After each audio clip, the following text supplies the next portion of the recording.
Hello class 10 आपका 11.2 exercise का next question है, क्वेश्चन नंबर 6। थोड़ा सा क्वेश्चन कॉम्प्लिकेटेड है। एक ही क्वेश्चन में बहुत सारी कंस्ट्रक्शन हमको करनी है, लेकिन मुश्किल नहीं है ना। तो देखते हैं क्वेश्चन क्या कह रहा है। ABC एक समकोण त्रिभुज है जिसमें AB 6 सेंटीमीटर, BC 8 सेंटीमीटर और एंगल B 90 डिग्री है। तो हमारा पहला काम है एक समकोण त्रिभुज की रचना करनी, जिसमें हमको BC 8 सेंटीमीटर दिया हुआ है, एंगल B 90 और AB 6 centimetre.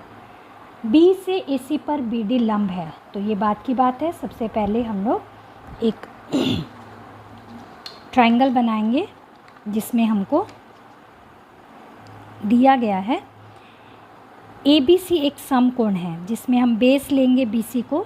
BC is equal to 8 centimetre. ये हमारा BC है जो कि 8 सेंटीमीटर का होगा। ठीक है, दिस इज़ 8 सेंटीमीटर्स। ये हमारा BC हो गया। अब B पर हमने 90 डिग्री का एंगल बनाना है, तो हम इस पर एक 90 डिग्री का एंगल बना लेंगे।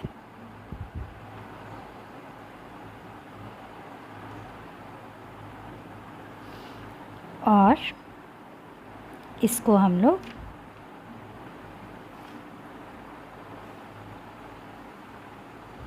सिक्स सेंटीमीटर, चूँकि AB हमारे पास 6 सेंटीमीटर दिया है तो हम 6 सेंटीमीटर इसको मेज़र करेंगे और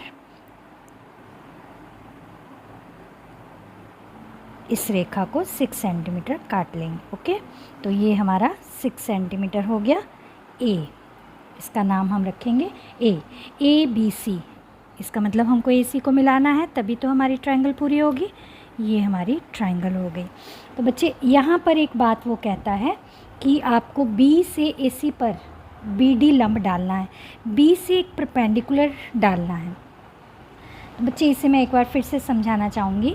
आपको जूनियर क्लासेस में एक एक्सटर्नल पॉइंट से परपेंडिकुलर डालने सिखाया गया होगा।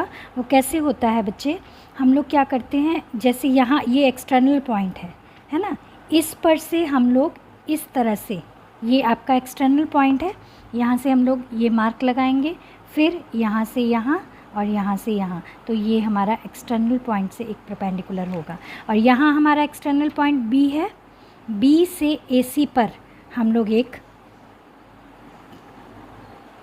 आर्क बनाए और यहाँ से ऊपर की ओर और इस तरह से, इसे कहते हैं बाह्य बिंदु से किसी रेखा पर लंब, जिसे हम कहते हैं परपेंडिकुलर फ्रॉम एक्सटीरियर पॉइंट। ठीक है, ये हमारा परपेंडिकुलर ड्रॉ हो गया। इसको वहाँ तक ले जाने की आवश्यकता नहीं है, मतलब ऐसे समझाने के लिए मैं बता देती हूँ, लेकिन हमारा यहीं तक परपेंडिकुलर हमको चाहिए था। This is right angle. Okay, इसका नाम उसने क्या रखा है, D। ये हो गया BD एक परपेंडिकुलर AC पर डाला गया है। अब कहता है बिंदुओं BCD से होकर जाने वाला वृत्त खींचे।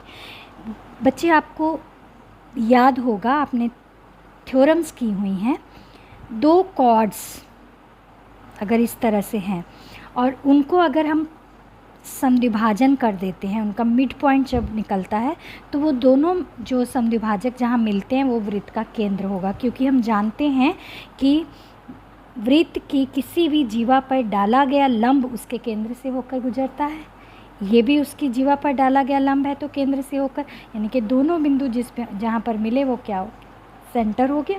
तो अब हम लोग क्या करेंगे, ये अगर हमको इसके चारों ओर वृत्त खींचना है, ठीक है, यहाँ पर हमको एक सर्कल ड्रॉ करना है। इसका मतलब ये उस सर्कल की कॉर्ड होगी, ये भी उस सर्कल की कॉर्ड होगी, ये भी उस सर्कल की कॉर्ड होगी, है ना, जीवा होगी। तो हम क्या करेंगे, किन्हीं दो जीवाओं का लंब समद्विभाजक खींचते हैं। तो सबसे पहले हम BC का लंब समद्विभाजक खींचें।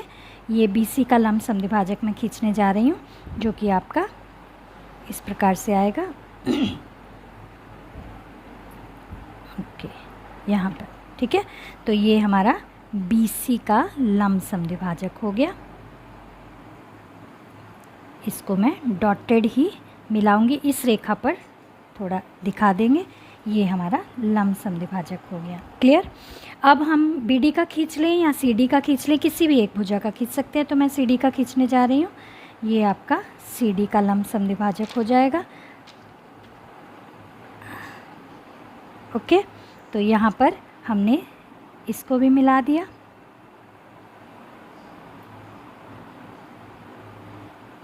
ये दोनों लंब समद्विभाजक कहीं ना कहीं आपको मिलते हुए पाएंगे आप। ये यहाँ पर मिला हमारा, ये लंब समद्विभाजक इस बिंदु पर दोनों मिल गए, देखो ध्यान से, ठीक है। कहने का मतलब BC के मध्य बिंदु पर दोनों आके मिले। और इसकी एक और रीज़न भी था बच्चे। हम जानते हैं कि सेमी सर्कल में बना हुआ एंगल 90 डिग्री होता है। ये 90 डिग्री था, इट मीन्स यहाँ पर जो सर्कल बनेगा वो ऊपर पूरा सेमी सर्कल होगा, तो BC उसका व्यास हो जाएगा। BC व्यास होगा तो BC का मध्य बिंदु उसकी त्रिज्या सेंटर को दर्शा देगा। ऑटोमेटिकली हमारे पास वो चीज़ भी आ गई। वो तो बाय चांस था कि यहाँ 90 डिग्री है, अगर 90 डिग्री नहीं होता तो हम इसी मेथड से ही बनाते हैं, तब भी हम इसी मेथड से बना सकते हैं। तो ये आप इसको सेंटर लेंगे। और अब आप एक चीज़ इसमें ध्यान से देखना, आपकी कंपास BD इस सेंटर को अगर O मान ले तो OD, OB और OC तीनों का डिस्टेंस एकदम बराबर होगा। आप सर्कल बनाओगे तो एकदम इस तीनों बिंदुओं को क्रॉस करते हुए ये आपका सर्कल बन जाएगा। समझ में आ रहा है? ये आपका कंप्लीट सर्कल बना जो कि B, C और D में से गुजर रहा है। क्लियर है सबको?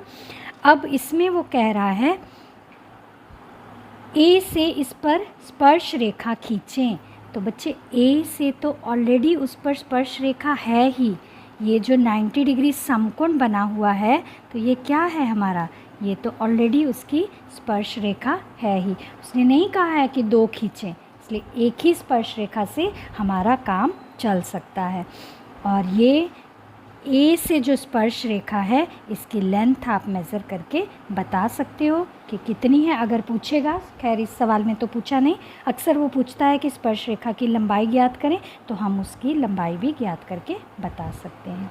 तो ये क्वेश्चन थोड़ा सा देखने में कॉम्प्लिकेटेड है, लेकिन उतना कॉम्प्लिकेटेड नहीं है। आप स्टेप वाइज चलते चले जाएंगे तो आपको ये समझ में आएगा। फिर से मैं एक बार बता रही हूँ, ट्राइंगल हमको दी हुई थी ABC, जिसमें एंगल B 90 डिग्री, AB हमारा 6 सेंटीमीटर और BC हमारा 8 सेंटीमीटर था। और उसके बाद हमने AC को मिला दिया और कह रहा था कि B से एक लंब ड्रॉ करना है जो कि AC पर परपेंडिकुलर हो। तो BD हमने परपेंडिकुलर AC ड्रॉ कर लिया। मैंने बाह्य बिंदु से लंब डालने का तरीका आपको बता दिया, उस तरह से आपने एक लंब ड्रॉ किया। अब हमारे पास एक नई ट्रायंगल प्राप्त हो गई थी BCD। BCD के चारों ओर से गुजरता हुआ एक सर्कल ड्रॉ करना था, जो कि कैसे ड्रॉ होगा, अगर ये इन चारों ओर से गुजरेगा तो ये ऑटोमेटिकली सब जीवाएँ होंगी, तो हम किन्हीं 2 जीवाओं के लंब समद्विभाजक खींचेंगे। दोनों लंब समद्विभाजक जिस बिंदु पर मिले वो उसका केंद्र हो गया।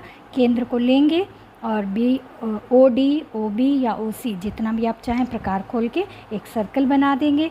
चूँकि ये 90 डिग्री ऑलरेडी हमारे पास था ही, तो ये जो किसी भी वृत्त के व्यास या त्रिज्या के साथ 90 डिग्री का कोण बनाती हुई बाह्य रेखा होती है वो स्पर्श रेखा ही कहलाती है। तो AB जो है वो हमारी स्पर्श रेखा भी कहलाएगी। ठीक है, अब स्टेप्स ऑफ कंस्ट्रक्शन आप आराम से लिख सकते हैं और इसको आप अपनी फेयर कॉपी में बना लेंगे, अच्छे से समझ लेंगे और इसको प्रैक्टिस करेंगे। ठीक है बेटा, ओके, थैंक यू।